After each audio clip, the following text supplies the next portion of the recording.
Oudéa Castéra et le sévice public. Le sévice public a en effet diffusé un documentaire, on devrait dire un documenteur, sur Amélie Oudéa Castéra. Style larmoyant pour la présenter en victime des réseaux sociaux. Cette mère, courage, sortez vos mouchoirs. Stop, on arrête tout. On parle bien de la même. La menteuse et la rapace, on reprend. Je viens de finir le documentaire de France TV sur Amélie Oudéa Castéra Dja. Je n'ai jamais vu une telle propagande. C'est juste des témoignages de cireurs de pompe et une narrative. Elle a beaucoup souffert, la pauvre. C'est très violent ce qu'elle a vécu. Pauvre petite millionnaire. Cela m'a fendu le cœur. À votre bon cœur, les moujons. Exemple de mensonge.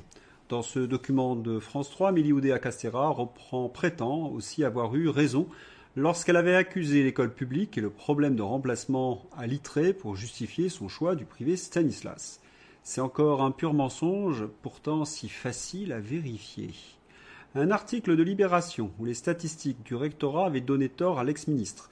Surtout pour rappeler les faits, France 3 aurait même pu s'appuyer sur l'interview d'Amélie Oudéa Castéra réalisée par France 2. Elle avouait avoir menti. Et là, on s'interroge, mais comment expliquer une telle complaisance, parce que là, c'est un peu gros, du sévice public? Ah oui, j'oubliais. Sa tante y travaille, chef de la propagande officielle. Amélie Oudéa Castéra est la nièce de Nathalie Saint-Cric, éditorialiste publique sur France Télévisions, chef de la propagande donc.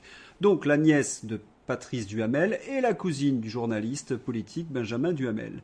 Sur France 2, on tourne des docs à la gloire d'Amélie, République bananière.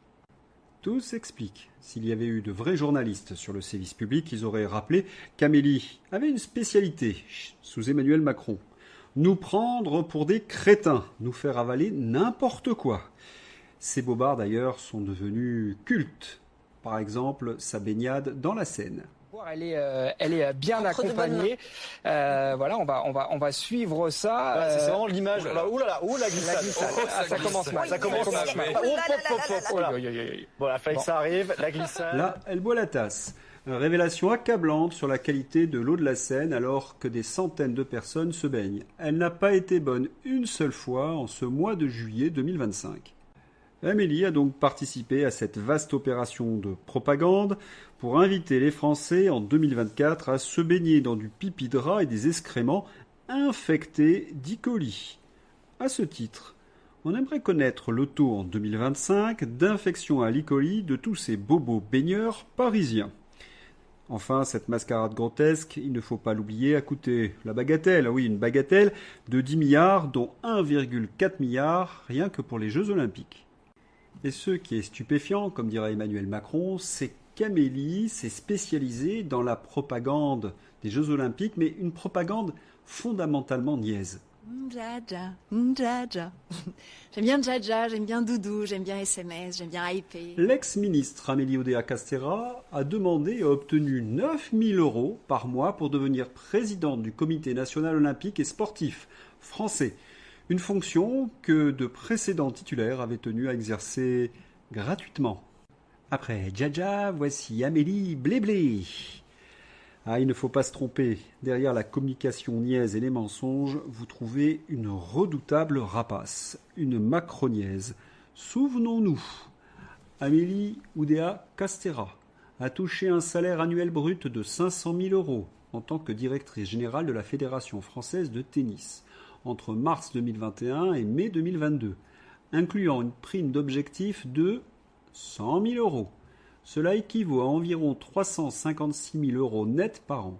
Ce montant a été jugé très élevé, voire anormal, par une commission d'enquête parlementaire, notamment en comparaison avec le salaire de son prédécesseur, Jean-François Villeotte, qui était de 373 750 € brut annuels, avec une prime de 37 375 €. Les spécialistes ont calculé une différence mensuelle de, tenez-vous bien, 9 000 € entre Amélie Oudéa Castéra Bléblé et Villeotte.